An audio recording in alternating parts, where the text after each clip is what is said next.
Welcome to Cinema Talk, a place where you can get unfiltered discussion of opinions about cinema and television. I am your host, Alan, and I'm with my co-host, Ben. That's me. And this is our Cinema Talk podcast. This is something that we're going to be doing every week on Tuesdays, and we're going to be talking about everything to do with cinema and even a few things to do with television. Talking Tuesday. We have a lot of things that we're going to discuss in our podcast, like the weekly news, who's been cast in what role, what movies getting greenlit, directors doing such and such. And we're also going to review whatever movie that we see that week. We usually see 1 or 2 movies a week. So how good or how crap that is. That's true. We're going to be talking about that. And we'll review the TV shows that we watch every week as well. Every season finale, mid-season finale, it's just going to be a great time. Yeah, so then we'll talk about, and then we'll have sort of a random sort of thing. We'll do something different each week at the end of our podcast, where we'll do something interesting, and we might have a debate about one specific thing, and just things like that. And we're going to have a lot of fun. This whole podcast is about having fun, talking about movies and television. Yeah. But our first week is going to be a little different, because this is our first episode, and we want you guys to get to know a little bit about us and what we like about movies and television. So, we decided that we're going to give a list of our favorite things about movies and TV. We have our favorite actors, favorite films, favorite directors, and favorite TV shows. And we're going to go back and forth, and we're going to discuss them and just kind of give you a little insight on who we are and what we like about movies and TV. Sound good, Ben? Yeah, sounds fine to me. Well, then let's get started. We're going to start with our favorite TV shows.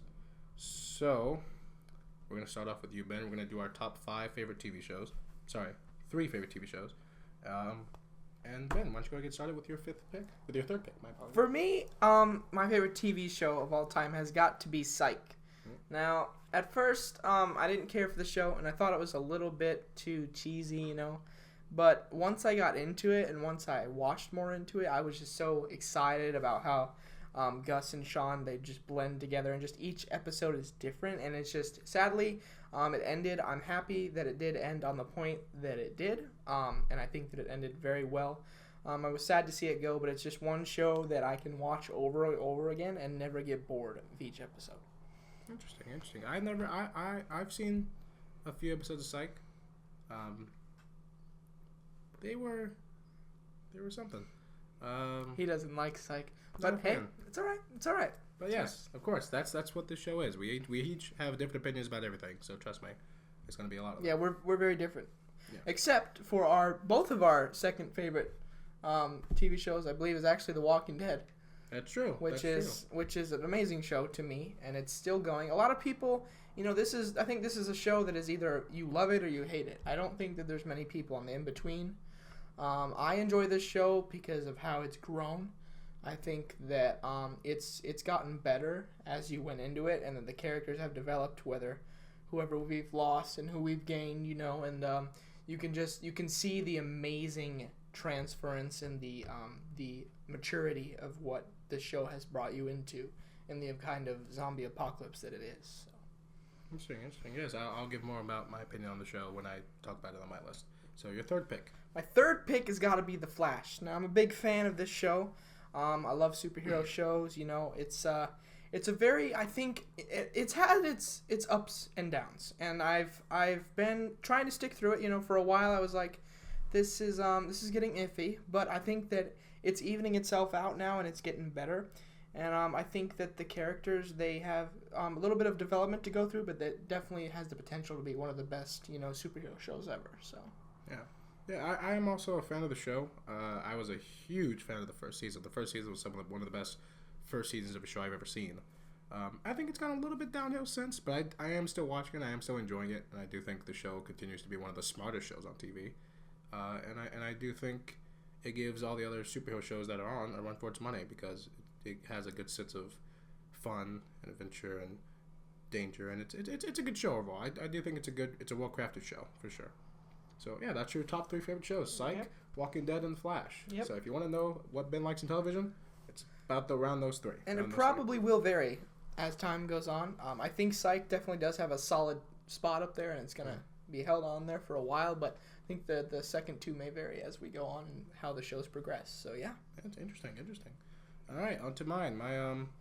My number 1 pick would definitely have to be the show Arrow, which is like sort of a brother show to the Flash. There you go. I've watched the Arrow. I've been watching Arrow for a long time now, and I still think it's the best TV show I've ever seen. The CW is pretty solid with their They TV are. shows. I do think they are very good. We don't. In the sad part, we only watch like half of them. We should watch more. But We should watch Supergirl and Legends of Tomorrow, Yeah. but we don't. We- If we we're being don't. honest, We- we will. We will. Of We will. course, We of promise, course. but we Of don't. course. But yeah, Arrow. It's a great show. I think it has great storytelling, and it has made the character of Oliver Queen such a likable character, something different than what he was in the comics. I've truly enjoyed the show. I think the fourth season did go down. I will admit, I did not like the fourth season, but I think all the other seasons so far have been very solid and some of the best seasons of a series on TV I've ever seen. So I've really, really enjoyed it, and it's definitely my favorite show. What I like about it is that it definitely brought a very dark side to the superhero that you see, about how deep and scary that you actually have to risk your life and unfortunately kill other people, to solve the problems. And I think that it does that very well, and it's one of the only shows that can do that right by keeping it dark, but also keeping it, realistic and very entertaining. So. Yes. On to my second pick, Ben already said it, is The Walking Dead. I, for a while, was not sure about The Walking Dead before I started watching. I was like, you know what, it looks like it's probably not going to be very good. I was a big fan of the video game. I was like, I don't think, and I also liked the comics. I was like, I don't think I'll like the TV show, though. But I actually love the TV show. I think it's a really great show. It's such a great character study TV show, because, a lot of the show is spending time with specific characters, and you grow with the characters so much, and it's such a very dark and very rude and grooming kind of show. Emotional. But it is a very good show. And for people out there who complain about it or nitpick it, I think honestly those people are just being stupid, or they just maybe should just stop watching the show. If you're gonna nitpick it that much, then just give it up. But I like it, and I think the seventh season's been good. I think the sixth season's been my favorite so far, but the seventh season has been good, and I do think that The Walking Dead is it's definitely my second favorite show I've ever seen. The roller coaster of emotion, that's for sure. Absolutely. And anxiety. But Yes, absolutely. On to my third favorite show. Now, this one might be a little bit of a different one, especially compared to my first two shows. It's very different. It's very different. But I have things that I like. They're very different from each other. I don't have one specific thing I like. I have a range of things that I enjoy. And this show is a show that it ended a couple of years ago, but it's a great show. It's The Secret Life of an American Teenager. I, for one, love this show.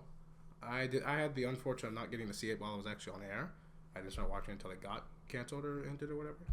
But I think it's a great show. I think it's a type of show that we used to have out when I was younger.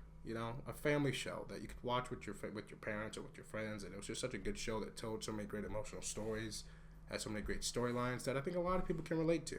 It's one of those family sitcoms that used to be on TV. It's not a sitcom, but it's similar to one that used to have on TV that you don't really see anymore. Sorry, Modern Family, you don't count. This Savage. is the Poor Modern Family. I don't like it. This show was that. It was a very good family-friendly show, and I really did enjoy watching it. I wish I could have saw it while it was actually on TV. But absolutely amazing show. That's fair. I think I do have. It's one of those guilty pleasure shows for me that I enjoy watching. It's not something that it would be, like in the top 5 on my list. It isn't my top 10. I will admit that, because like I said, it's one of those guilty pleasure shows that you sit down with popcorn and a best friend and you just chill out. Secret Life and chill. But I agree with what he said. It's very different, and a lot of people don't like it. I know that, but it's unique, and that's our opinion. So yeah. Well, there you go. Those are our top 3 favorite TV shows. Thank you so much for listening to that part. On to the next part, which is our top 10 favorite actresses. Boom. Now, this one's going to be... this one, for me, anyway, was a bit tough, because... I don't know. It's hard. It's hard for me to really decide my favorite actresses. Because I have a lot of them are from nostalgia. A lot of them are from, just different aspects. But I think I have a really good solid list. We're going to do our top 5. And what we're going to do here, we're going to just name our 5th one.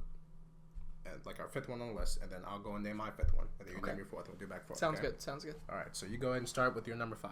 So my number 5 is Emma Watson. Now, I think that she is a very solid actress. She started off young with a great role playing Hermione in Harry Potter, and she made that her own, of course. She grew up with that role. She grew into it. The role grew with her. and I think that she nailed it, and not many people could do the same. I think that it's great that she is this great of an actor as how young she is, and she is still growing and getting work. Obviously now recently being in the Beauty and the Beast, which is awesome for her as Belle, and now it looks like she may have made that character her own. I think that she's just a great young up-and-coming actress that is just going to keep going and keep getting more amazing work, and she's going to nail it all. So, yeah. Very, very good, yes. I'm also a fan. She's also in my top 5 as well. But my number 5 pick is going to be, I went with Ellen Page.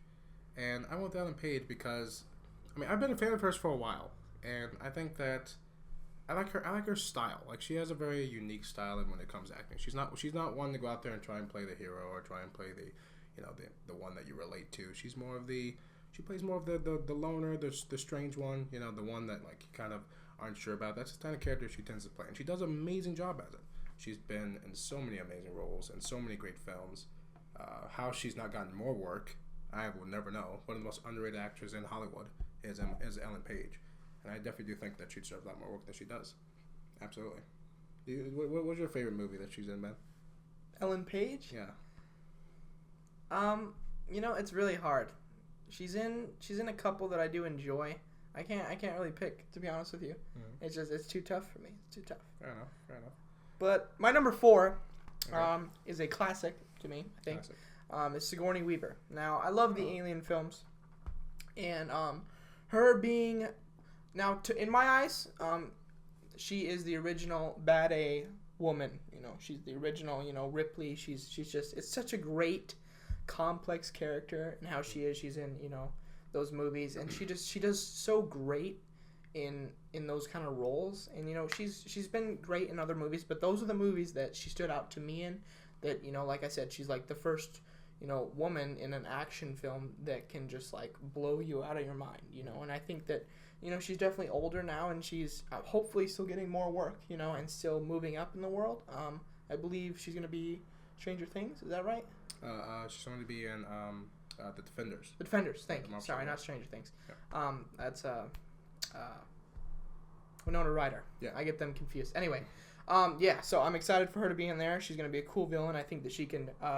nail that pretty well, and I think that she's a very solid classic actress. Yeah, she's really good. You're right. She kind of did.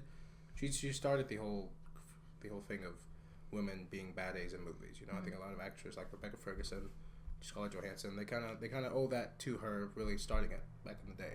So that is very, very good. I am a fan of her as well. My number 4, Ben said earlier, is Emma Watson. I've been a fan of hers, I think, since I was like 1. And that's a true statement. I've been a fan of the Harry Potter films since I was born, basically. And I've always been a fan of the character from Hermione, and specifically the actress Emma Watson. And I've seen her grow from such a small child into the woman she is now, given such the great performances that she does. I just recently saw Beauty and the Beast, and she does a great job in the role. And I haven't seen her give a bad performance yet, because Emma Watson, I don't really think she can. She's an amazing actress, and I'm happy that she did not retire, like she said she would after the last Harry Potter movie. I hope to see her in movies 20, 30 years from now. I agree. Yes. So my number 3 is another bad A in actress films, and that is Angelina Jolie. Now, I think that she has been in she's done so much work over the years, from young, and and she's for the most part, she has a very, very solid career. She's been in in many different roles. Now, the Tomb Raider movies, I enjoyed her in those movies. So a lot of people do not enjoy the movies themselves, and I say they're okay. They could be better, obviously. Yeah. But I think that she's had so many iconic roles. She was great in the movie Wanted with James McAvoy. She's such a solid. She has a very wide place of work. She can do many different things. She's great in Salt. As there you go, a bad A part for her there. So yeah, I think that she's a very solid actress. Yeah, she is a great. She's definitely a true icon. Mm-hmm. Absolutely, and the acting. And I, for one, was a huge fan of her when I was a kid. So absolutely. My number 3, which I believe is also later on your list, is Scarlett Johansson. Come on, who out there can say they're not a fan of Scarlett Johansson? I couldn't tell you. I don't think anyone's not. she's such a fabulous actress. She, I think I became a fan of hers. Funny thing is, I actually really became a fan of hers. I'm kind of a little embarrassed to say this, but in the first animated SpongeBob film that she did voice work in that movie, and that's where I first heard of her from. And I was like, man, she's really pretty. I said that as a 5-year-old, and I was like, man, I she's a really pretty woman. And then look at that, she's Black Widow, and now she's easily probably the biggest actress in Hollywood now, and it's such a cool thing to see her go from that, which is pretty far down on the bar, to where she is now, And I'm happy to see that she's getting a lot of work. Ghost in the Shell, I'm excited for coming up in a couple of weeks. And yeah, once again, another actress that I have yet to see give a bad performance. So keep doing you, Scarlett. Keep doing you. On to your number 2 pick. So my number 2 pick is the same as what you just said, Scarlett Johansson, and I agree completely with what you said. I couldn't tell you with the SpongeBob part because that I do not agree with. But sorry. I think that something that she has done very well is improve her character in the cinematic universe, Marvel Cinematic Universe, as Black Widow. Because if you think about it, she started off in the Iron Man movies. She was such a young, very very she wasn't like a big character. She started off small but very known. You're like, okay, I know who that is. And then like each movie she got bigger part. And she just grew in the the Avengers and their scene. The cinematic universe. And I think, of course, all the other movies that she's done, she's never really been in a bad movie. Like even if she's like not acting as herself in the movie, like in the movie Her, just her voice, how good, it can impact a role.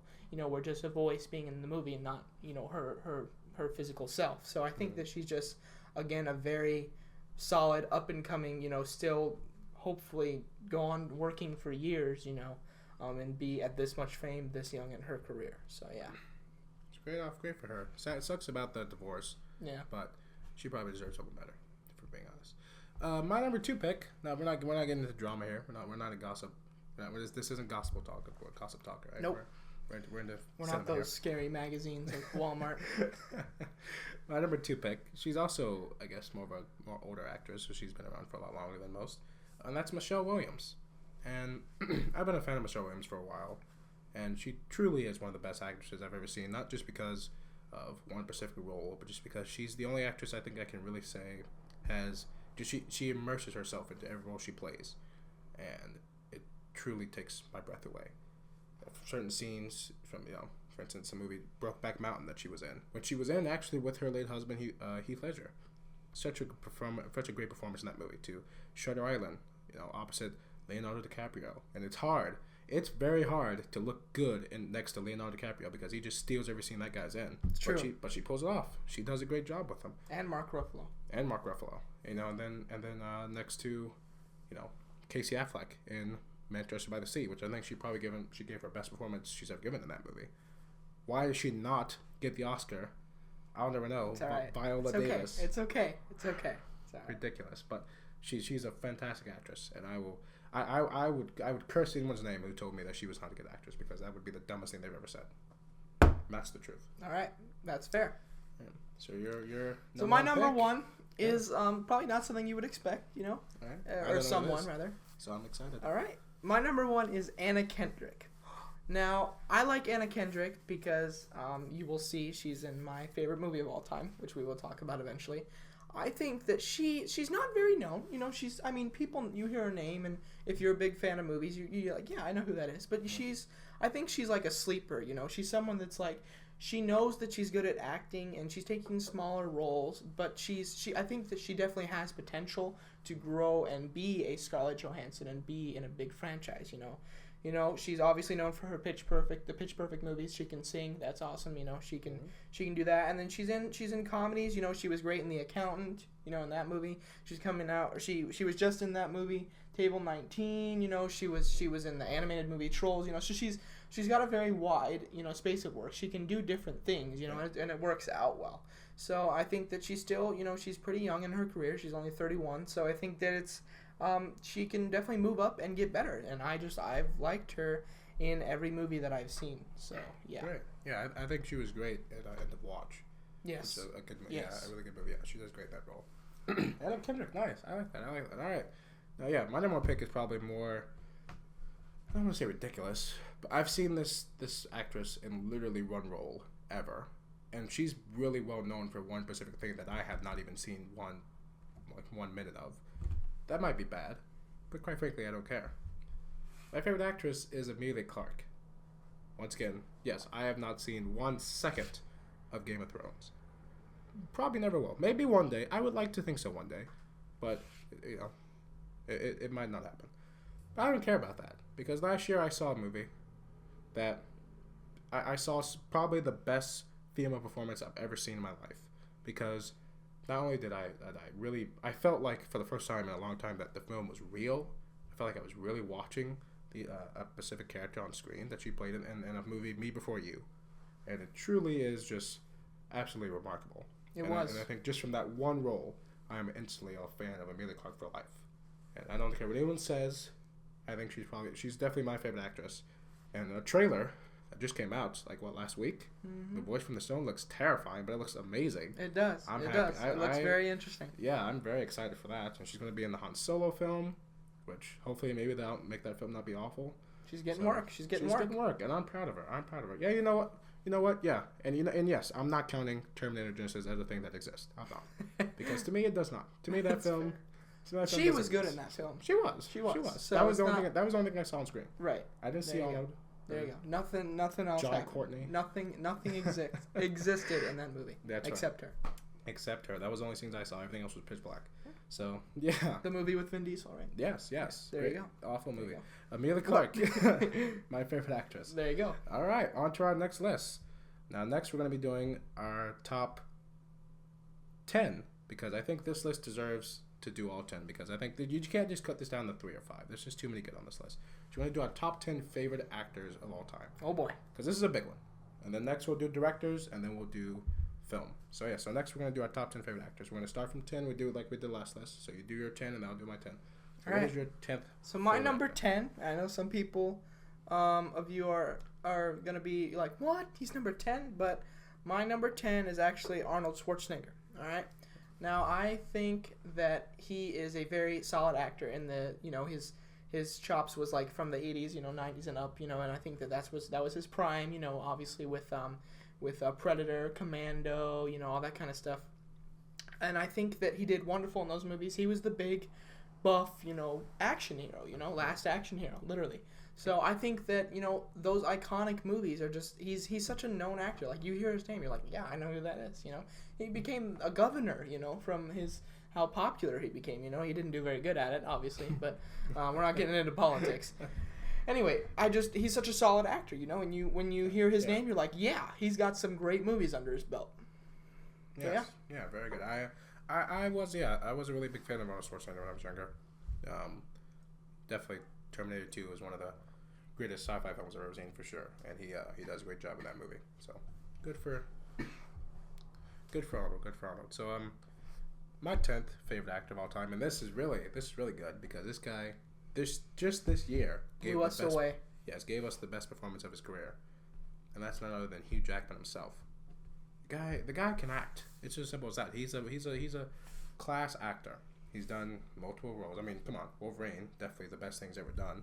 How many films has he done? And each film, even the ones that are bad, like X-Men Last Stand and X-Men Origins, those films are awful, awful films. But he himself is still very good in those movies. He somehow, trucked through. Yeah, he was like, still had good act. He's like, I'm not gonna give up. Yeah, he's like, this script is crap, but I might as well try. You know what I mean? This is my character. I'll give it a good chance.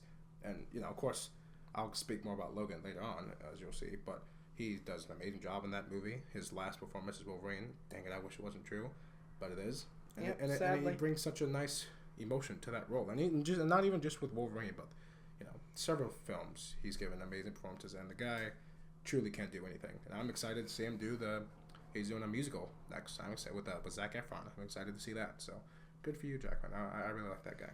Yeah. So you're number 9. My number 9 is Tom Hanks. Tom Hanks. I know people are going to be like, why is he so far down? It's Tom freaking Hanks. I'm like, I know. From last year, I wouldn't blame you. Well, anyway, Tom Hanks is like one of the most solid actors out there. He's been in so many movies, and in so many movies he has, has just blown us away in most of them, You know, he's known for Castaway, you know, Captain Phillips. I can't even name all the things he's known for. He's been in animated movie, you know, Toy Story, you know. He's just, when you hear Tom Hanks, you're like, wow, a good actor. He is the definition of a very good actor, you know. And I think that he's just a very solid pick. Yes, absolutely. Tom Hanks. I was a big fan of Captain Phillips. Yes, his performance in that movie last year. I think last year Tom Hanks kind of let me down a little bit. But you know what? I have faith. I have faith in that man. He'll come back strong. Will. Yes, he will. My number 9th pick is Benedict Cumberbatch. I've been a big fan of this guy ever since I saw a small indie film. Then it wasn't that big. It's called The Imitation Game. Very good though. Very, very amazing film about the true life story of Alan Turing in World War II. Phenomenal film, and I think Benedict Cumberbatch deserved the Best Actor win. He got nomination. He should have got the win. Sorry, but freaking Eddie Redmayne, I love that guy. I do like that guy though. I do like that guy. But yeah, Benedict Cumberbatch, great actor. Sherlock Holmes as well. So no offense, Robert Downey Jr., but you don't hold a candle. Yeah, Benedict Cumberbatch is Sherlock. He is. Not even Ian McKellen. Sorry, Mr. Holmes. I'm not seeing that crap because it's Benedict Cumberbatch. Did you watch that movie? Because I didn't. So no one did. That's the point. But yes, he's a great in Doctor Strange as well. I thought he did a phenomenal job. I'm happy to see him in the MCU. It's good. So yeah, definitely a class actor. I have not seen Star Trek Into Darkness. Everyone tells me I should. He was good in it. I can vouch for that. I liked him as Khan. A lot of people were like, "What is that?" But I enjoyed it. Khan like some kind of monster or something? Yeah, he's a different race. He's an alien. But I don't know. They changed it up, and I think that he didn't do bad as a villain. You know, I thought he did good. Anyway, he's later up on my list as well. So. Okay. So my number 8 is Harrison Ford. Now another, you know, classic, like, you know, like what, you know, wow, just like Indiana Jones, you know, freaking The Fugitive, Patriot Games, you know, Han freaking Solo, you know, it's just you can just keep naming stuff that he's in, and he's known for, you know, like all of these things that you're like, you see that, you know, that's Indiana Jones, that's Han Solo, you know, and it's just he blows me away as how much he brought these roles to life, you know, and he made them what they are and the cult classics that they are, and you know, it's just he's just such a good actor. Even though he's so old now, he's still doing work and he's still doing an okay job. So Blade Runner too. Boom, there. I mean, Chris Pratt would not be here if it was not for Harrison Ford. We all know that because Chris Pratt saw him and said, "You know what? That's why I'm maybe when I'm older." Chris Pratt is young Harrison. There you go, and that's why Chris Pratt's here. Boom. So there you go. Right. You're number 8. Number 8. All right, number 8 is not only one of the hardest working actors in Hollywood, but he's just one of the awesomest people, and that's Michael Fassbender. Good man. Now he's an amazing actor. I can go through his list of roles because he has dozens of them. The guy's only working for 10 years, and he's been in so many movies. 300, you know, which was his first one. But the one that I think he definitely gave his best performance in was Steve Jobs. That was one of my favorite movies of 2015. He does such an amazing job in that movie. Then just Macbeth, you know, he plays Magneto, which is pretty good. He's amazing guy. And Ian McKellen might want to say, "Oh crap, I gotta check myself now because this rookie's giving me a run for my money." Because Fassbender does a fantastic job. I haven't seen him give a bad performance. Assassin's Creed, you know. He tried. I think he needed the money. I feel like he shouldn't. But maybe he said, "You know what? I like video games. Let's give it a shot." Didn't work. It didn't work. But he's got Alien movies. He's got the Alien movies. Yes, he put in his effort. Yeah, right? yeah. He did. You know, everybody has their one bad movie. That's true. Except for my favorite actor. But yeah, so which I'll get to later. Yeah. So I'm just kidding. I'm just kidding. Yeah. So yeah, Fassbender. Go to number 7. All right, my number 7 is Sam Rockwell. Now, I will admit I have seen him in 1.5 movies. What? However, my favorite movie, he is the main character of, and he blows me away in it. And I will be honest, I don't know much about him. You know, I just in this one movie, I don't know why it's so good. And you'll figure it out once we go to our top 10 movie list, but that's what I have to say about him. I think he's a good actor, you know. He's a decent actor in what he has been in. I know that he's not like, you know, terrible, you know, and he was good in The Green Mile, you know. So he was scary in that movie actually. Right. He gave me memories. Yeah. So he's a solid actor, I think. So yeah. Yeah. Wait, what was the half? Don't worry about it. All right. Number 7 for me is a man. He's a great man. He is a great man. His name is Adrian Brody. Adrian Brody. This guy continues. Every time I see him in a movie, I'm thinking maybe this will be the time he does bad. Nope. Doesn't happen. Doesn't happen.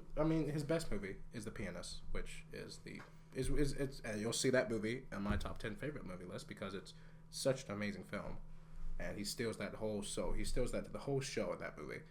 King Kong, Peter Jackson, King Kong. That was a good movie. Yes, he was in it. He was good. To The Experiment, Wrecked. I can go on and on about the great movies that he's been in. Too many. Now I will admit, Splice is a film I don't like to talk about, but Not many people do. Yeah, I'm sure most people haven't even seen that movie, so I don't even need to worry about it. I haven't. Good. You should never see that movie. Anyway. Adrian Brody, a fantastic actor. I love the heck out of that guy. Boom. Number 6 for you, man. Number 6 for me is a man that, he's just I like him a lot. He's one of those people that like that's a really nice person, and that is Dwayne "The Rock" Johnson. The Rock. Now he started off in WWE, and I know a lot of people are not a big fan of WWE. However, a lot of people are a giant fan of the WWE, and he started his career there, obviously, as an actor and a wrestler. And it's very hard for someone from the WWE to transition into Hollywood and be a good actor and like fully transition, and he did that, and he did it successfully. Think of all the work that he has done and that he's going to do. He's going to be in the DCU. He's Jumanji 2, which is one of the most classic movies of all time. San Andreas. He's not been, in a very he hasn't been in a terrible movie, I don't think. He's been in movies, that they were, okay, whatever. But he's just, I think that he's a great actor, and he's growing stronger, literally, like physically, and in his acting chops as well. So yeah. I mean, he has been in a terrible movie.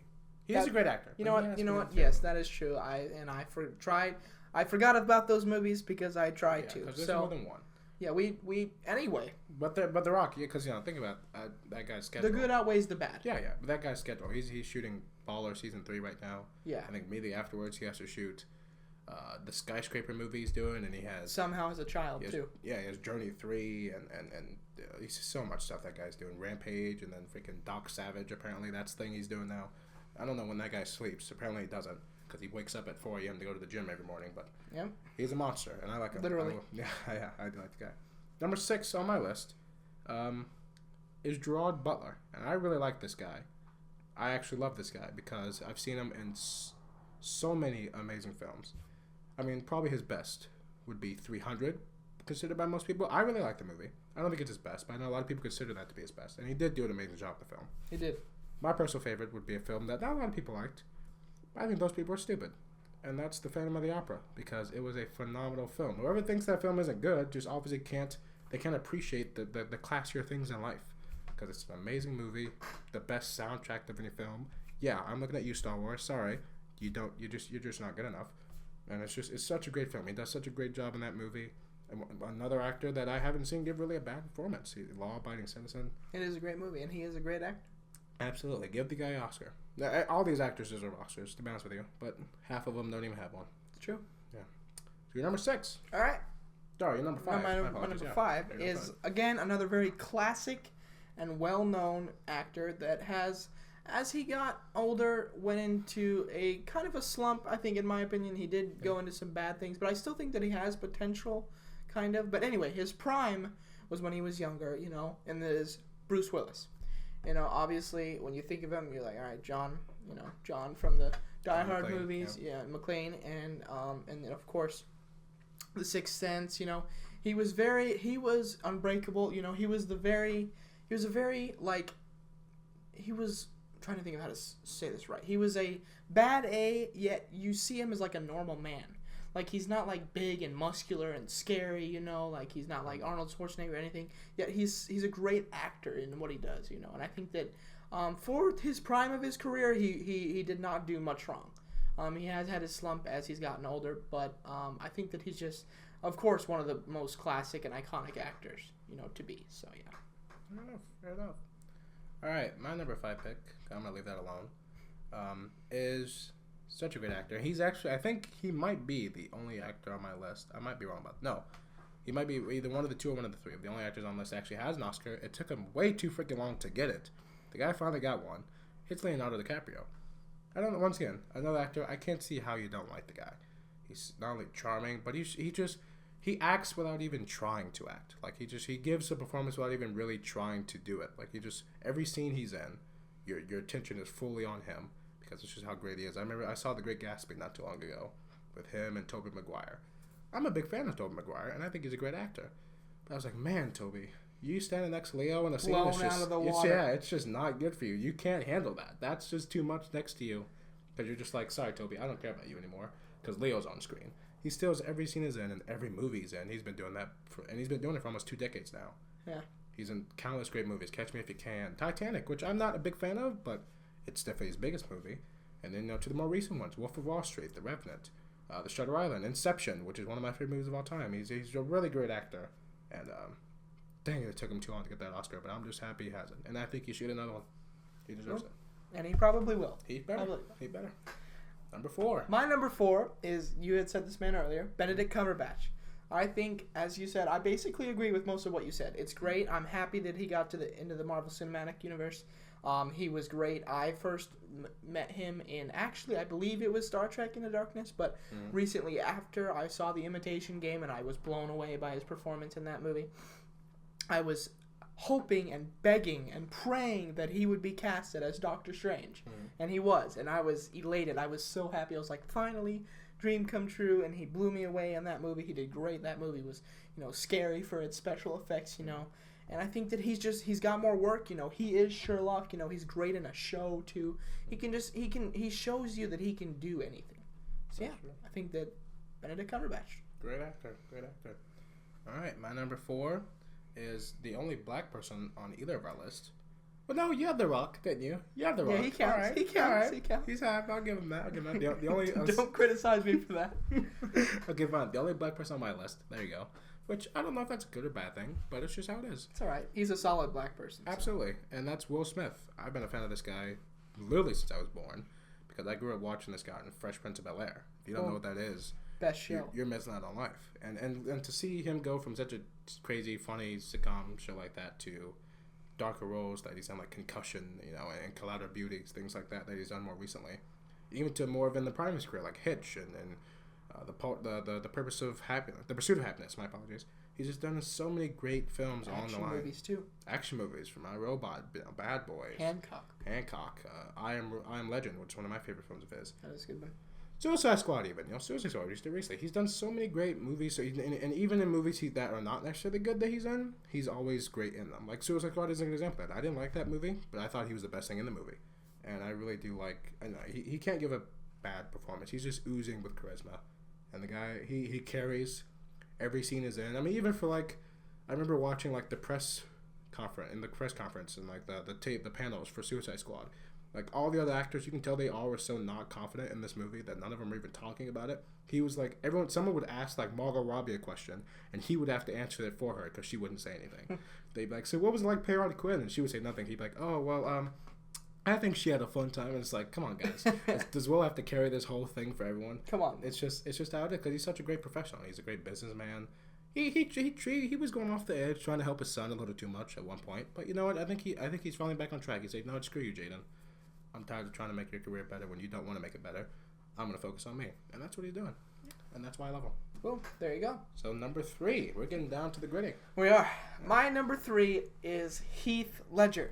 Wow. Now, this man is not known for his gigantic movies. He has his couple, but he's not in, movies that, you hear and you're like, oh, I know what that movie is. Now, there's little ones. He is known for Monsters Ball. He's known for... There's a hooker in that movie. Yeah. He's known for different things, like Brokeback Mountain. He's great in that movie with Jake Gyllenhaal, and as you said earlier, Michelle Williams. And my favorite role from him that blew me away is, you're probably gonna guess this, and many people I'm sure agree with me, was the Joker from The Dark Knight. Now, it was so sad what happened to him, unfortunately, after this movie, and I am very sad that he could not go on to play that role and many others, because I know that he would have just achieved more, and it's a sad thing that happened, but I'm happy that he ended on a good note. I think he made a great name for himself. He was just an amazing actor as the Joker. He portrayed the Joker. It's great that he did so well that he outacted and outfamed the main character of a superhero movie, and that superhero being Batman, one of the most famous and popular and superheroes of all time. Like that's an achievement to me, that him as a villain, and a lot of people don't like that about the movie, that he did that, but I think that it was a good achievement of his, and I think that he is a very good actor. Unfortunately, rest in peace. But that's my number 3, Heath Ledger. Yeah, I have a few things to say about him. I think, he is a great actor. And anyone who says that the Joker is not his best performance, you're lying to yourself, because it's absolutely the truth. As a kid, he scared the heck out of me. I was terrified to go see the movie. My mom had to drag me to the theater because I was like, I don't think I want to see that, Mama. Because I just saw the poster of him where he's behind like a glass wall, and he has the blood painted with his finger on over like a smiley on his face. I was like, Mom, I don't want to see that. I don't want to go. That's not a Batman movie. You're taking me to see freaking The Grudge 4 or something. Yeah, or It too. Yeah, and I was like, I'm good. But he definitely did a great job. He did. And every time someone says, "Oh, that person could never play that," like when someone's casting someone, and someone says, "Oh, that person could never play this person," I always think in my head, well, let's think about this. Before you saw it, would anyone have ever said Heath Ledger could play the Joker? Who's Heath Ledger? That's exactly. What they said. No one would ever. Yeah, no one would have ever said. Brokeback Mountain Heath Ledger. No one would have ever said that was a good idea. And look what happened to it. So obviously, give people a chance. Yeah, the unexpected could actually end up doing that good. A lot of times it doesn't. But in the occasional time, it does blow you away. Yeah, sometimes. Anyway, you're number 3. Number 3, which is mine too. Not my number 3, but I have him. Yes. He is my main man, and it's Chris Evans. I'm a huge fan of Chris Evans. I've been a huge fan of him once again since I was really little. I think since I saw the first Fantastic Four movie, because when I was a kid, I liked those films. Don't judge me. I was like 5. Okay, when you were 5, I'm sure you would have liked the movie as well. I did. Yes. But I liked him in it specifically. I was like, that guy's funny. I want to see that guy in good stuff. And look what happened to him. Look where he's at now. I'm sure back then he would have never thought he'd be where he is now. And I would have said the same thing. But he's not only leading the MCU. I think Captain America has not only taken the place of really being the main guy in the MCU from Iron Man, which was the case for a while, but I think someone said this to me, and I really think it's true, because of the way he does it. Captain America's kind of taken the place of Superman in the way of being the most righteous, Boy Scout kind of character, big, goody two shoes character. That there's always that one specific, really character like that. And I think that was Superman for a long time. But I feel like Captain America's kind of taken that place. I think his popularity has possibly outgrown his, because everyone knows Captain America is, and very few people hate him or don't like him.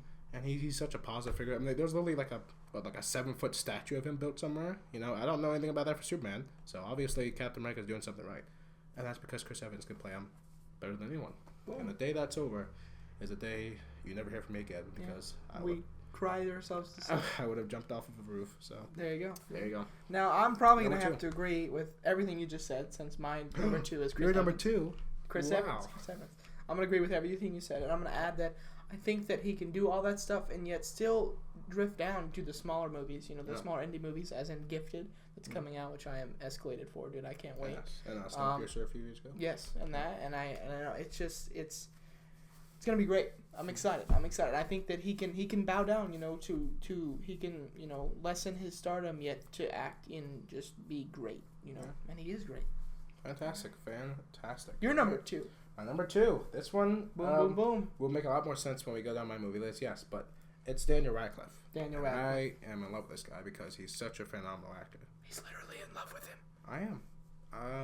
I mean, from Harry Potter alone, we don't have to talk about Harry Potter because I'll get into that a whole lot more later. Oh yeah. But just from his other roles, I saw Swiss Army Man, and that's funny because that movie's such a mixed bag. Because some people think it's like a genius, amazing film, and some people think it's the stupidest thing ever. I'm one of the people who think it's a good genius film because it's if you look at it in the way you normally would, yeah, it's gonna seem stupid. But if you look at it in a more intellectual way, it's really genius, and it's a great film. And Daniel Radcliffe steals the show in that movie as a dead body. That's how good the guy can work. He literally is a dead body and is the best actor in the movie. No offense to Paul, or whatever his name is, but Daniel Radcliffe. I mean, from The Woman in Black to Kill Your Darlings, the What If. He bounces around, that's for sure. He does. Horns. There's so many. Victor Frankenstein. He was even Now You See Me Too. He was the only thing I liked in Now You See Me Too. The guy, he continues to give great performance left and right. And I hope to see him acting for... I want him to be Wolverine. No one else I've ever told that thinks that's a good idea. But I think it'd be good. I like it. There you go. Daniel Radcliffe. Vote for Daniel, 2020. Now, My number Your one. number one. Can I guess what your number one is? Go ahead. I think it's Sylvester Stallone. Wrong. Well, that's all I got, so I guess I'm... My number one. Now, in my opinion, this is the biggest upcoming actor as of today, as of this year. He's, in the last 2-3 years, he's been rising up. He's had like 4 movies a year, you know. He's been amazing, and this is Chris Pratt.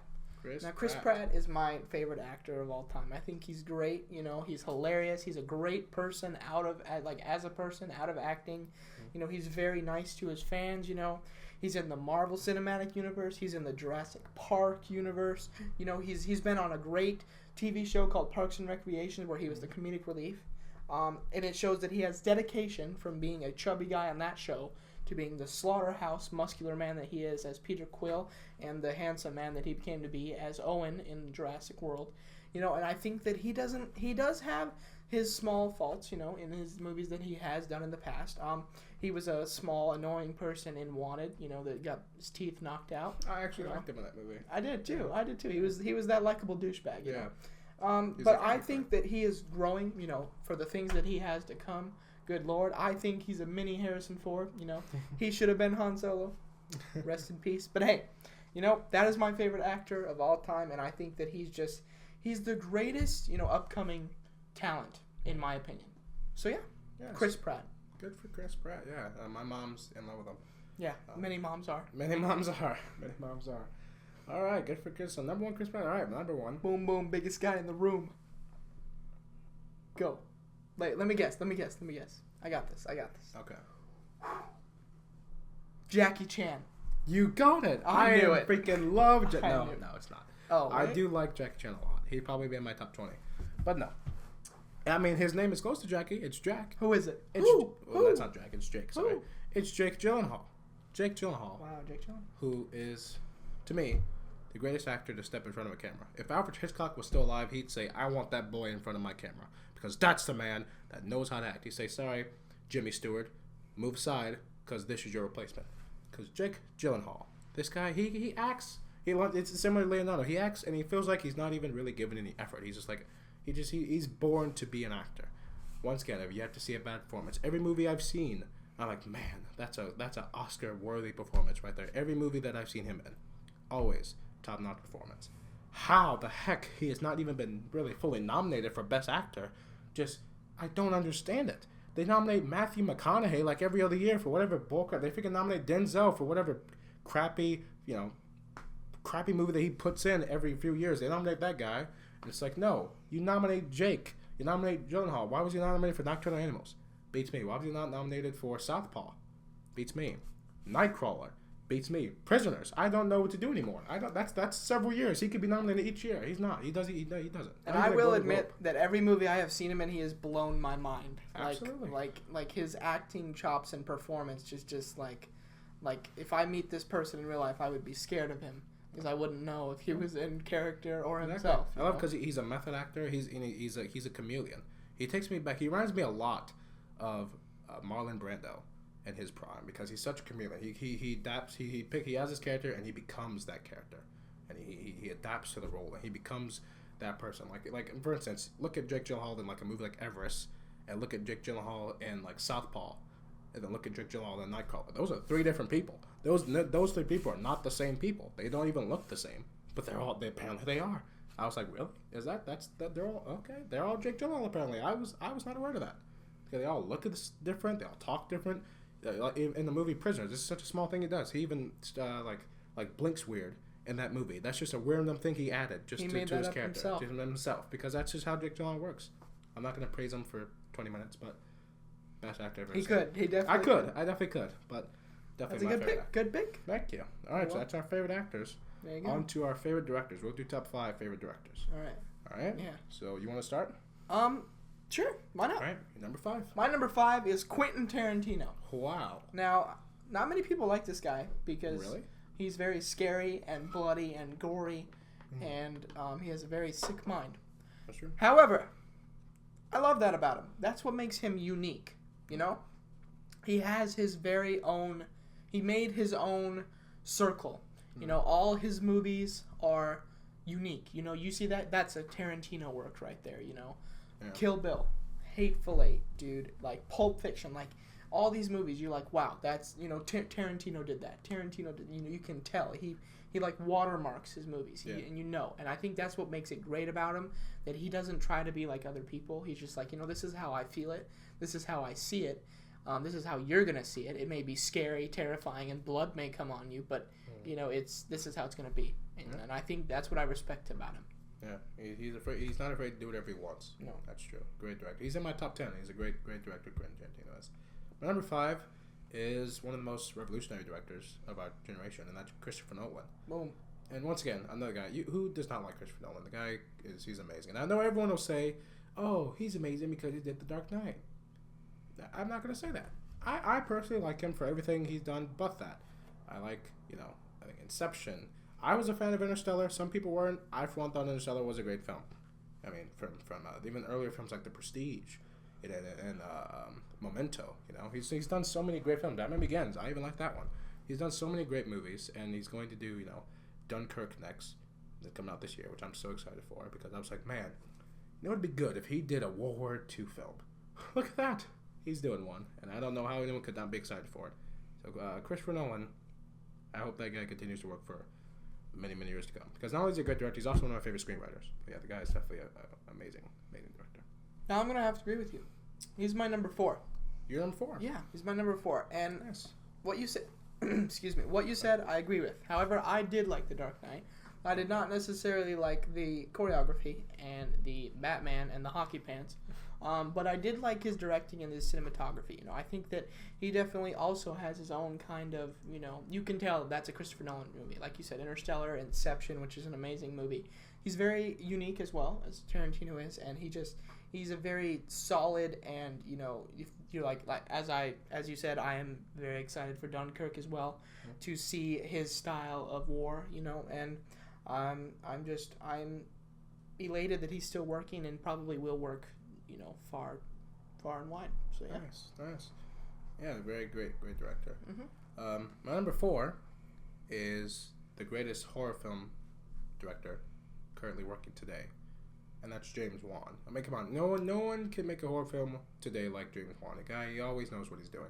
Not only is he's such a I like him because he pays good homage to older films. Like, you know, he's a fan of Hitchcock. He said it before, and even in his first film Saw, you know, he pays homage to Rear Window with the flash from the camera, and he does simple things like that. He has great continuing shots. He doesn't do a lot of, you know, cuts in his you know, directing, which I like, because a lot of movies do that and it kind of irritates me.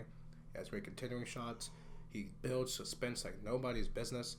He has great turning shots. Because just from a very, you know, Terrifying. yeah, very terrifying way that he does this thing. He knows how to get to your brain and scare you. He scares the crap out of me. Yeah, he's a very... We're being honest here. It's true, and he's great at his craft, and I like it because he shows he also has range. He doesn't only have to do horror films. He's amazing. Fast 7. I thought the directing in that movie was probably the best thing about that movie. He did an amazing job in the film. I was like, wow, he can even do action. And he's going to be doing Aquaman soon, which hopefully will be... Maybe that movie can be saved from the curse that is the DCU, maybe. But... yeah, I think he's definitely one of my favorite directors, and that's why he's number 4. So, Ben, who is your number 3? My number 3 is the Russo brothers. Whoa, so not just one, two. No, two. Wow. Now, I enjoy them very much because they did Captain America Winter Soldier. They did. They did Captain America Civil War. They did. And they are doing Infinity War. They are. And I'm just, there's not much I can say, to be honest with you, because, excuse me, Civil War was amazing. You know, it was that movie that just blew your mind. You're just like, I can't, this is amazing, you know. Mm-hmm. Now, Winter Soldier is probably one of the best depictions of Captain America, you know, that there is on screen. Absolutely. And I think that there's someone that, you know, they're not very known, and they just came up, they're like, we're going to direct one of the biggest Marvel movies of all time, and now they are directing the biggest Marvel movie of all time. Yeah. And we're going to freaking nail every one of them, you know, and they did it very well. So, yeah, that's why they're this high up on my list. Yeah. Another case of just, like, Marvel somehow just being so darn good with just picking someone out of nowhere. Because those guys, what would they do before that? I think they were in You, Me, and Dupree is what they directed. Right. And they were doing some community TV show. It's like, how did Marvel find these guys? I think, you know what? That's our Captain America Winter Soldier directors. And somehow, they picked the right guys. Marvel. We love them here. All right. We're not DC haters, but DC movies are bad. There you go. Number 3 on my list is, and once again, this will come clear more when I get to my 10 favorite movies list, but it's David Yates. And if you don't know who that is, what the heck's wrong with you? He directed the last 4 Harry Potter movies. Actually, last 5 if you count Fantastic Beast. The guy is an absolutely amazing director because he takes you, because, I think the first 4 movies of Harry Potter, they're good, but I didn't like them as much as the last 4 because I felt like there was something missing. You were feeling that because of that darker tone wasn't as present as it was in the final movies. And I personally like the darker tone in the Harry Potter movies, and he brings it perfectly. He brings a sense of emotion and connection, and he really makes it a much more relatable and a much more sort of darker story, and I really, really like that. And he's such a magical director as well. Like, I feel like the guy should be working for Disney. He's such a great director. Fantastic Beasts was such a magical film. It's such a mystical movie, and he does a great job. Even from The Legend of Tarzan, I wasn't a fan of that movie, but his directing was great. I thought it was really good. I was like, well, at least, not a good movie, but David Yates, you still impressed me, and I'm happy. He's very solid, that's for sure. Yes, very, very good. So David Yates. Why did he not do Doctor Strange? I really wanted him to, but I was fine with it. Scott Dickerson did a good enough job. The guy from Sinister, so I'll let him have it. But, yeah. You're number 2. So I believe that our top 2 are the same. Exactly, so I think we should talk about them together. Let's do it. So number 2, Alfred Hitchcock. Alfred Hitchcock. How can these two? How can he not be your top? If you're a fan of film, you can't not like this guy. He made film what it is. He basically he brought along the sense of bringing suspense to horror movies rather than just jump scares. He's the master of suspense.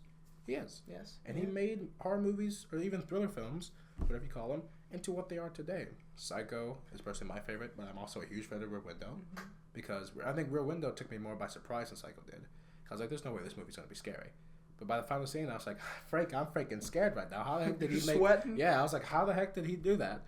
Like, just a man just entering the room, and somehow, I was like, good Lord, my freaking heart's beating out of my chest right now. How did he does that? Because he's Alfred Hitchcock. And what he did is he made movies back then that still stand to the movies and the special effects that come out today. They do. And they stand and they beat movies. And you're just like, wow, that blows my mind. Exactly, because it's hard to find the movies as suspenseful as Alfred Hitchcock films. Because Psycho is such a great overall film, It really is. He does such a great job with that movie.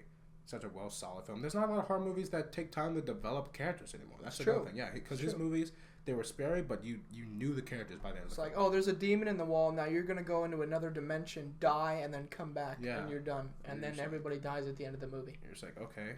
I don't know. I don't even remember the main person's name in this movie. Big Daddy Bacon. Yeah, Big Daddy Bacon from The Darkness. I hate that film so much. But Alfred Hitchcock, he was the master of suspense. Of suspense. He did a great so job intense. with care. He did a great job with character development. Such a phenomenal director. He really is. You can't praise the guy anymore. I wish he was still alive making movies, because he would probably be still beating out all these younger guys that are trying. And that's why he's our number 2. That's why he's our number 2. Now, number 1. The only man that can beat out Alfred Hitchcock. I've been a fan of this guy since I knew what a director was. Ditto.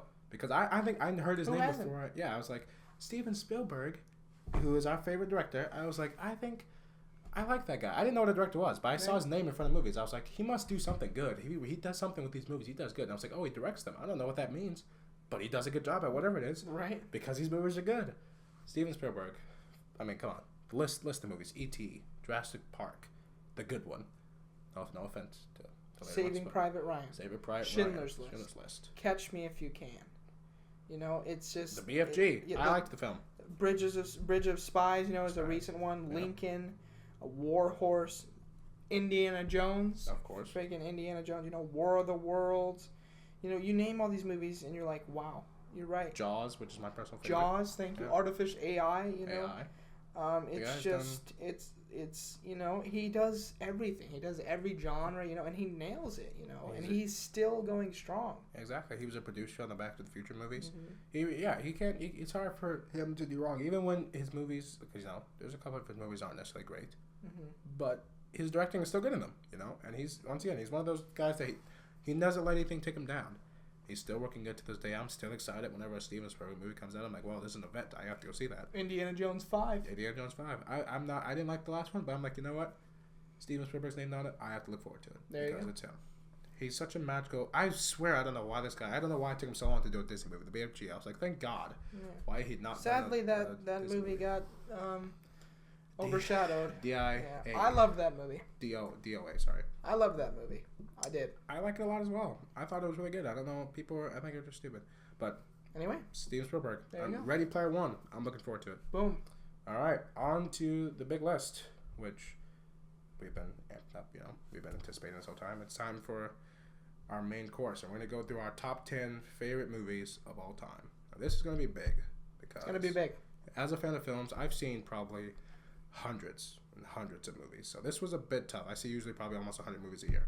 So this was tough when I first saw this list, but I think I have the perfect list.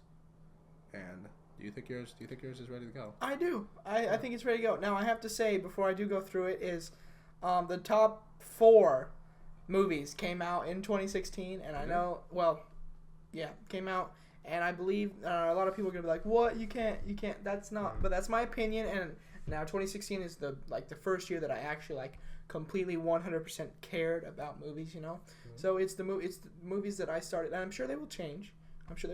But anyway, yes. All right. Starting off, at my number 10 is Indiana Jones and the Last Crusade. Wow. What a movie. It is. It's an adventure, that's for sure. And it's probably one of the most iconic, trilogies, obviously, of all time. It's my favorite out of the whole, series, obviously. And I think it's the most solid one. It's got Sean Connery as freaking Indiana Jones' dad. Couldn't ask for a better casting there. Absolutely. It's got the adventure. It's such a good movie. Like you sit down and you watch that, you're like, wow, this is so good. It's such a great time. Mm-hmm. You laugh, you cry, you jump around, you sword fight. It's just great movie. Great film. Yes, onto my top 10. We just talked about a little bit earlier. That's Psycho. I think this film, seeing this movie, almost inspired me to want to go out and make a movie of my own. I was like, man, I want to do stuff like that because it's such. I'm a big fan, especially of lately, of ambitious filmmaking and filmmaking with great detail and like a fashion of art to say. And Alfred Hitchcock, that was every film he did.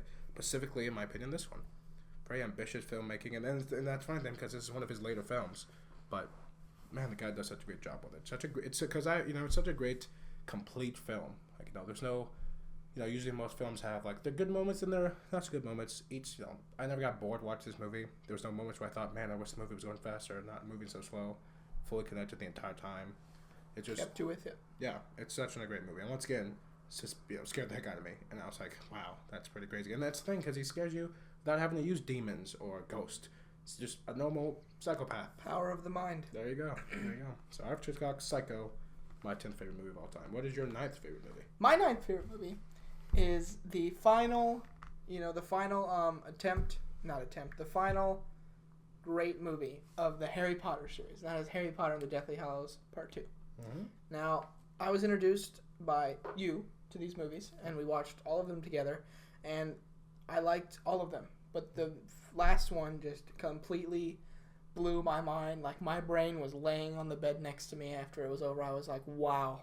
Mm-hmm. That's how this ends, and it was amazing. And it just, it was probably, if not the best, one of the best ending to a series like that.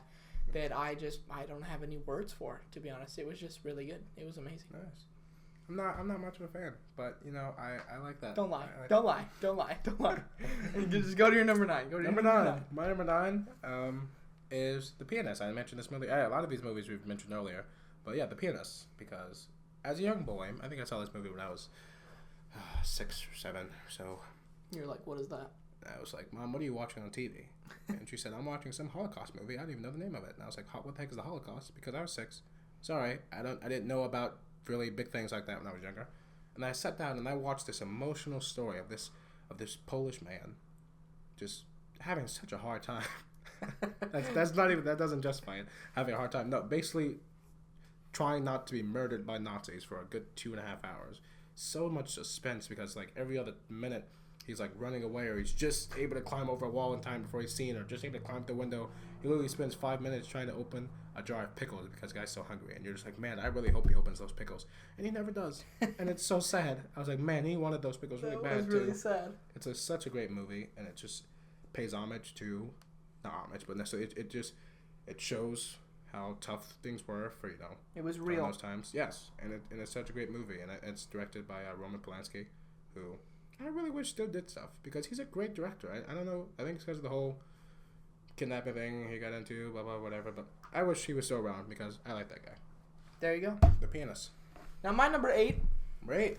My number 8 is my favorite animated movie of all time. Wow. And it is Ratatouille. Wow. Now this movie I love. It brings a smile to my face by just saying the name. It's a movie where you're like, wow, that is a good movie. And it's it's so heartfelt. It's about food, so that's great. It's based in Paris, and it's one of those very iconic Pixar movies that just like, wow, great job. That is a very solid movie. It's kid friendly. It's great. It's got laughs. For all ages. It's my favorite animated movie of all time.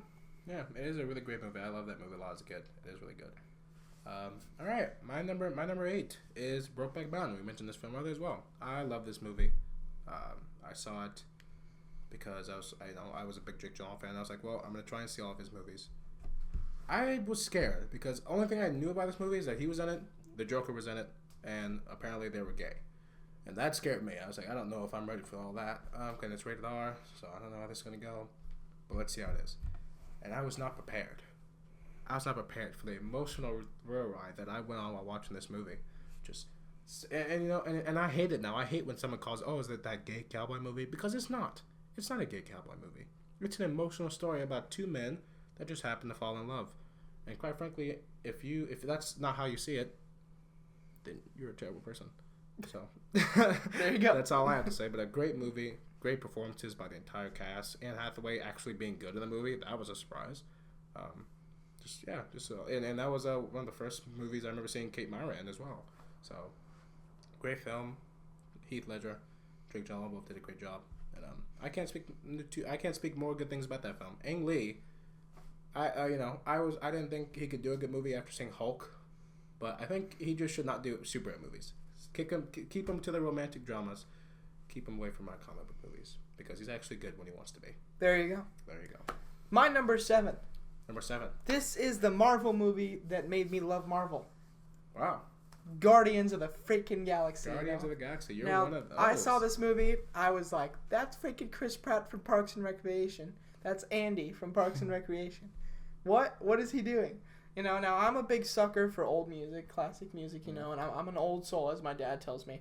And I'm like the retro, the classic kind of stuff, and the opening scene, the dancing scene from the opening, just where he danced, that's a scene that I will have plastered in my head for eternity of how unique this made a Marvel movie to be, and it just sucked me into the Marvel universe, and it blew me away about how it can make some unknown team that not many people know about blow everyone's mind. Now you hear Guardians of the Galaxy, you're like, yeah, I'm gonna go see Guardians of the Galaxy Volume 2 immediately. Yeah. Thursday night showing. There you go. It is a really great movie. It is a great movie. It is. I definitely introduced a lot of people to a lot of great music. It did. Which was nice. Yeah, it was nice. Number 7 on my list, which is my favorite animated movie of all time. And a great one. We both have each one animated film. And my favorite is a movie that tore me apart as a kid, and that's Monsters, Inc. For the life of me, I couldn't sleep. I was like, Mom, no. All right? That's not fair. The fact that they don't get to be together and happy, that doesn't sit right with me. And that was the first time I realized that life isn't fair. That's when I learned right there. Before that, I thought life was fair and everyone got what they want. But I was like, no. This Pixar movie taught me a dark lesson. That life is awful. Well, okay, maybe not that was awful, but life is hard. He's very passionate about this movie, obviously. That life is hard, and you don't always get what you want. And it was such a hard scene to see when Boo opens the closet to expect him to be there, and he's not. And I was like, oh, that's tearjerker. It was tough. A tearjerking scene. But I love the heck out of that movie. There you go. I will watch it a million times and still enjoy it. Boom. And I'm a fan of John Goodman because of that movie. And yeah. Boom. There you go. My number 6. is my favorite DC movie of all time. Really? Guess what it is? Batman v Superman. Wrong. The Dark Knight. And obviously, I went over why I love this movie already. Yes. Mainly Heath Ledger. Sorry, Christian Bale. Just you didn't do it for me. He doesn't care. It He's didn't happy. work. It didn't work. Now, Two-Face. Aaron Eckhart. Thank you, Aaron Eckhart. I think he did decent. I didn't mind. The special effects was terrifying, I will admit. But Heath Ledger's the Joker. You just can't stop talking about him in this movie. You know, it blew his costume. You know, his face. You know, his performance, his voice. You know, the little thing. How you were talking about how Jake Gyllenhaal makes his little thing. The thing that he did with his lips and his tongue. You know, the licking thing. It was just. The movie blows me away every time I see it, and I know that you're not a big fan of it, and it's just, but it's my favorite DC movie of all time, you know. I love So, that yeah. the scene when he breaks into it was Bruce's, I guess, apartment or whatever, and when he's having that party, Michael Caine's face Oh, yeah. because he had never seen him in the Yeah. makeup, and he was like, "Good Lord, you're scary." Michael Caine is like, what the He's freak like, is is that? that him? That's him. I said, "Oh Lord." Okay. I was like, "That's pretty funny." But Yeah. yeah, that was a great movie, and it sucks. I like that film, and I understand Heath Ledger's performance is definitely the best in the movie. But I hate the fact because of his performance is so good, a lot of people never really pay attention to. I think what was a really good performance in the movie was Gary Oldman as That's true. as That's true. Detective Gordon. Gordon. Yes, Yes. I've summarized. I can't remember his name. That Yes, is Detective true. Gordon. That I is really true. liked his performance in that movie. Yeah. So yeah, all right. Number 6 on my list is my second favorite superhero movie that came out last year. That's Captain America: Civil War.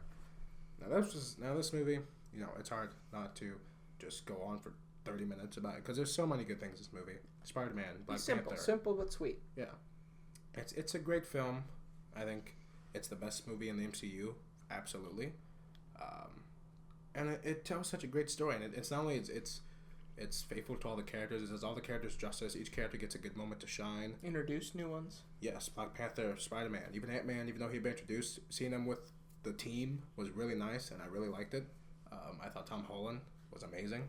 Paul Rudd has great comedic relief. He does. I think seeing all of the Avengers in the ways they do in this movie are great. The Russo brothers working with them was a really great job, and I think I like the fact that even though there was so many characters and that every character got a good moment, it was still Chris Evans' movie. It was still Captain America's movie. There you go. And then the roots in the end, it was about him and Bucky, and that's what I liked about it. That in the end they kept the main storyline. And come on, those fight scenes. I mean, the airport scene, but also the final fight scene. You can't. Those are probably the best superhero fight scenes of all time. I'll say that right now. Absolutely. And the most dramatic. Yes. I've seen that scene probably a billion times because I watch it on YouTube every night before I go to bed. There you go. And I'm like, that's why I live right there. Boom. So, my number 5. My number 5 is Captain America: The Winter Soldier. Oh, you Boom. got me I there. did, I You did. got me. Now, this movie, I was like, wow. Like, this movie, it brought Captain America back to be Captain America, you know. He was, you know, he came back, he was in the Avengers, you know. But then this movie brought it out, and it was just like, here's freaking Captain America. Here's introducing Bucky Barnes as the Winter Soldier. You were just like, wow, this is one of the best stories from his comics, you know. And they nailed it. They nailed it very well. Falcon was great. Anthony Mackie is great as Falcon, you know. It was just Scarlett Johansson played a very big role as Black Widow in the movie, and it just I think overall it was almost a perfect movie. It was just it was really it did not have many faults in it. You know, Robert Redford, Robert Redford was good in it. You know, it was just it had some great people that just blew your mind. You're like, wow, this is amazing. You know, it had that Hydra twist that started everything off. You know, that started that tsunami wave even into Agents of S.H.I.E.L.D. that you're just like, wow, okay, so how is this show going to go on? You know, everybody was like, what? They played off for good, though. They played off for good. They did, and I love this movie. Yeah, it's a great movie. I do think you can tell the Russo brothers were a fan.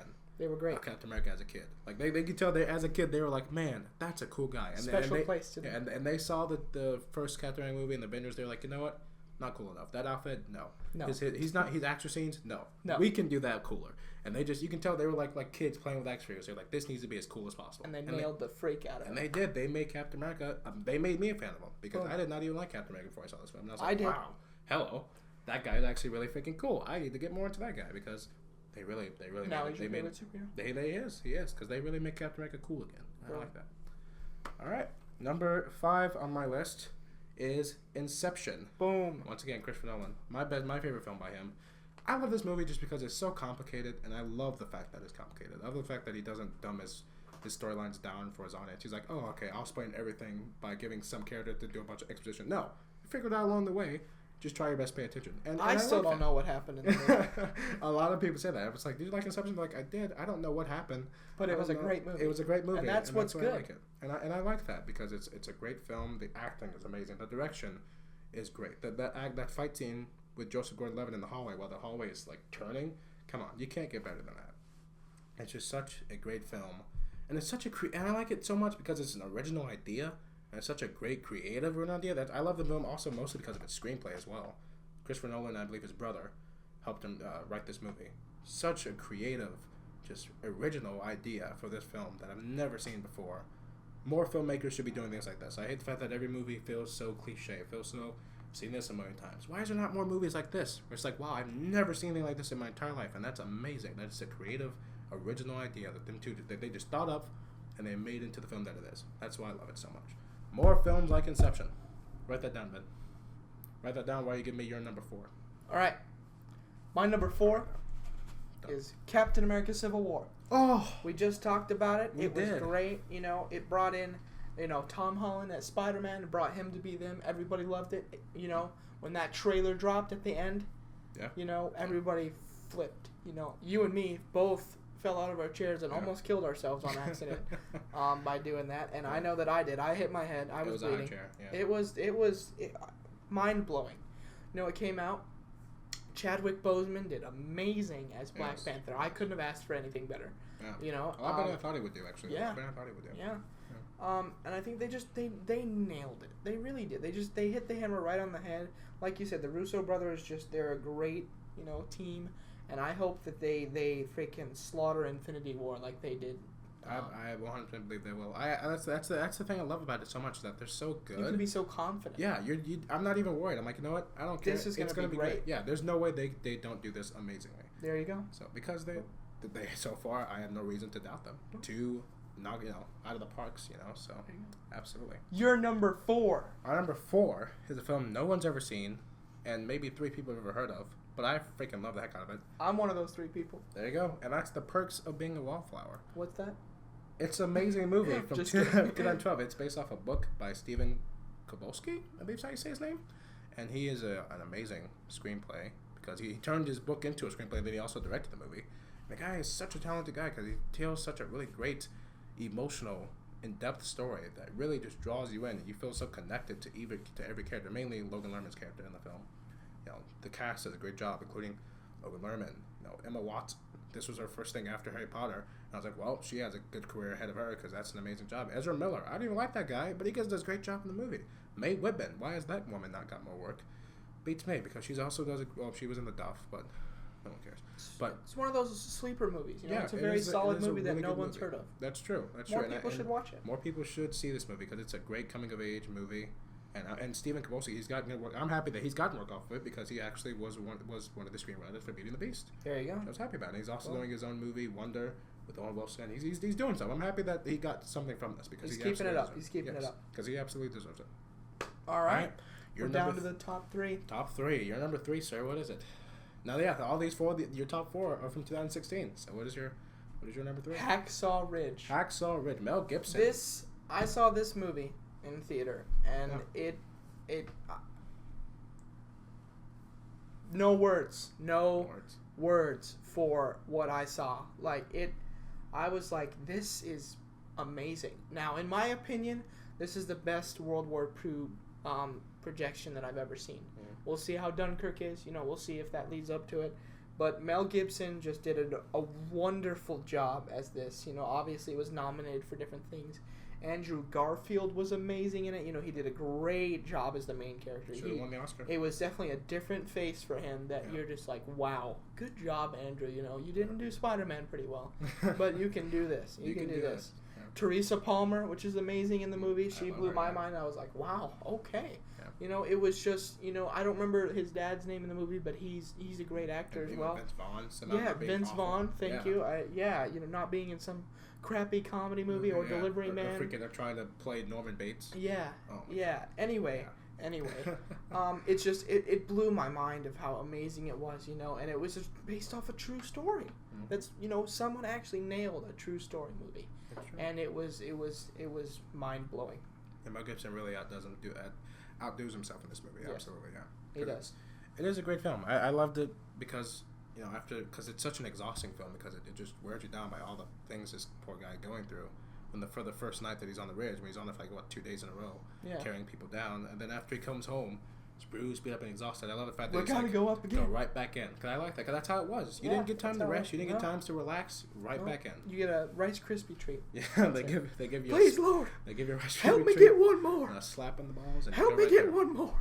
Right there. That's a great movie. Great movie. Boom. All right. Your number 3. My number 3 is a great film that I'm sure also not a lot of people have ever heard of or seen, but it's an amazing movie, and I think it got nominated for Best Screenplay or something like that. It didn't win, though.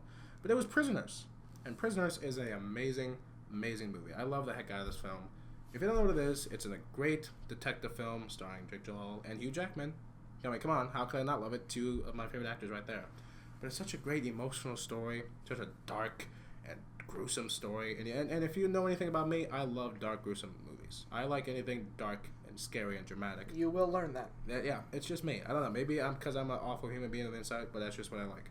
Prisoners is the perfect example of that. It's such a great mystery behind it, such a great storytelling in the film, great direction. Denis Villeneuve, who is getting a lot of work, Arrival. Now he's doing Blade Runner 2. I mean, he obviously, Hollywood is saying, you know what, we need to give this guy more work because then this was one of his first films, and because he does such a great job in it. You know, directing this movie. It is a great film. I do think that more people should definitely see it because I love it. And I marked this movie because it was probably the first film I saw. I think it was the start of me. I think, Ben, 2016 he said was the year that really got him in the movies. This movie really got me into being like a critic of film, saying, wow, I really want to dwell more into seeing how these things are made and more about them, because after seeing this, my mind was just absolutely blown. I was like 12 when I saw this too, and I was in love with it even back then. So, yeah. All right. There you go. My number 2. Ooh, this is gonna be big. La La Land. La La Land. Wow. And that just blew everyone who's listening to this away. There you go. Yeah. Now, I am not one, once you get to know me better, to be a romantic movie person, yet alone a musical person. However, I went into this movie being like, all right, it's nominated for a lot of crap. It's probably a good movie. And I came out, like, drenched in sweat and tears and like, my hair was falling out. Like, I was so blown away. Yeah. This was, like, the movie that spoke to me. And, like, this movie was made to blow your brains to space. Just like, I no words for it. It's just, it was great. Emma Stone did a wonderful job. Ryan Gosling did amazing. Damien Chazelle, this young freaking guy, needs more work, and he did an amazing job. And I believe that this is going to be a movie that is an immediate classic and will be remembered for years. Yeah. So La La Land is your second favorite movie of all time. Wait, hold on. No, it says here that your second favorite movie is Moonlight. No. Good joke. Sorry. Good joke. Sorry, wrong winner. Sorry about that. That's what you happens did. when you give senile old man the freaking envelope. It's okay. It's all right. Don't make fun of William Gere. It's okay. Screw that guy. All right. It's okay. La La Land, your second favorite movie. There you go. There you go. Your second favorite movie is? Second favorite movie of all time. It's a movie that came out from this year. We're only 3 months in, and it came out this year. And that's none other than Logan. I can't see a bad thing with this movie. I'm sorry. I know some people might say it's not perfect. I can't. I've tried. I've spent all night looking at the premise of this film, reading the plot, just saying there's something wrong with this. There's something wrong with it. There's not. I can't see anything. Maybe I'm just blind, but I can't. I've been a fan of Wolverine, specifically in these movies, literally since I was born. The first movie came out like 2 months before I was born, or 5 months, something like that, before I was born. And my mom took me to the movies as young as I could. So if I either saw the first one in theaters or I saw it on DVD when I was a young baby, but I've been watching these movies since I could remember. And I've always loved Wolverine. I've always loved Hugh Jackman as Wolverine. He was my favorite superhero for a very long time. He's still he's my second favorite or third favorite superhero right now. I still love the guy. And I always thought, man, I will never see anyone else's Wolverine besides him. It can happen. I was like, he'll never stop playing it either. Hugh Jackman never stop. He'll always keep doing it, of course. And then no. I heard the news one day and it just shattered my heart that This Hugh is Jackman it. was gonna stop He's playing. done. He said Wolverine 3 is gonna be the last one. I was like, you can't be serious. And then it just got closer to me dying more, and then I found out, oh great, it's gonna be the old Logan storyline. That's just gonna kill me because I love that comic, but it's a very dark and sad comic. I was like, I don't want. Oh, and he's gonna be old. That's gonna be sad. And then saw, set photos. I was like, oh, that's not good. Saw pictures of him where he's like in the old makeup and he looks like he's gonna die. I was like, good lord, he looks scary in this film. Then saw the trailer that made me sob into a pile of tears and sweat. Even cried while watching it in the theater. The trailer made him cry. Yeah, and I had seen the trailer 10 times and watched it in the theater and started crying just because that's how bad it was. I was like, this is gonna scar me. And I saw this with Ben.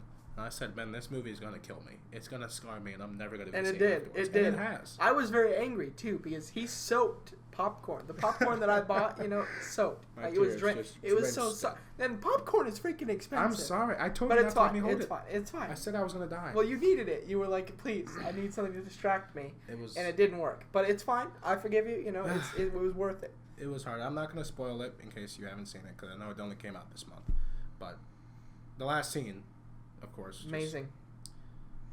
I No- can't. I can no- never. no I words. don't think I could ever watch it again. I'm going to watch it again, unfortunately, but I don't know how I'm gonna get through it again Yeah. because It's going to be hard. That's for darn sure. it's such a scarring thing. But it's such a great movie. I'm so happy that at least the last time they did Wolverine right. They There did you him go. justice. At least Hugh Jackman can say, "I In did it all right his once." glory. Yes, I did it right once at least. Thank you. Boom. Took him 17 years, but I'm happy about that. There you go. Logan, the second best Number movie I've ever 2. seen. That's number 2. That's number 2. What's number 1 for you, sir? My number 1 movie of all time. All time. Wait. Can I guess? Sure. Okay, this is gonna be big. All right. My guess is Justice League. That hasn't come out yet. Oh, Wrong. Well, never My mind. favorite movie of all time is Mr. Right. Mr. Right. And I know you're probably What's like, that? what the freak is that? What And is Mr. Right is a movie that came out in 2016 with Sam Rockwell and Anna Kendrick. Oh, so the other ones make those other ones make sense. And it's a movie about a hitman and a woman that falls in love with a hitman. And it's such a unique movie, and it's not like a big movie. It's not a blockbuster. It's not like considered like a great movie. It's not like but it spoke to me so much. Like it's literally just I think it was handmade for me. I don't know what it is. It's a great movie. I would definitely suggest watching it. It's very funny. It's very romantic. Trayvon liked it when he saw it. So yeah, it's a great movie. Yeah. So yeah, and I will talk for years about it. So I'm just gonna stop and hand it over. But that's definitely what was your favorite thing about it? my favorite thing about it was just Max Landis did great writing it. Excuse me, and I think that just like the choreography and the whole movie, it was just great. I can't really pick anything, to be honest with you. It was great all around. This film made a very big impression on me. I'm happy. I don't know what it was, but it worked. That's good. Max Landis would like to know that there's someone out there who considers his film their favorite movie. And I do. That's good. Good for you. I'm happy, Max. You're a good man. If you're listening to this, you're not, but you're a good man. You're number 1. You are. All right, my number one. It's gonna be a shock. It was a. Some people might not have heard of this film. It's a small indie. No, it's not. Don't lie. Can you let me tell mine? Fine. I didn't interrupt you. Fine. It's a small indie film. Came out like a decade ago now. God, so long ago. It's a really small movie. It only made about like $2 million at the box office. It cost about $500,000 to make, so that's really it did successful technically. No really name actors in it or anything. It's Harry Potter and Deathly Hallows Part 2. Told you he was lying. I mean, yeah, I was lying. Anyway, it's the greatest movie ever made. No. That's it. Well, that's not. You know what? And- I'll say this much. That's not true. It's not the greatest movie ever made. I can be man enough to say that. It's not. But it's my favorite movie. It's not the best movie. It has flaws. There's plenty of flaws in this film. I can name movies that I know have less flaws in this movie. But it's my favorite film. I don't care what anyone says about it. I don't care what anyone says is a problem with it. I don't care how many times I watch it or someone complains about it. It's my favorite movie. I love everything about it. I was a Harry Potter fan. It was the very first film my mom ever took me to see in theaters when I was like, 9 months old. And I remember it. That's the thing. I remember seeing the film when I was 9 months old. Don't ask me how that's possible. I remember it.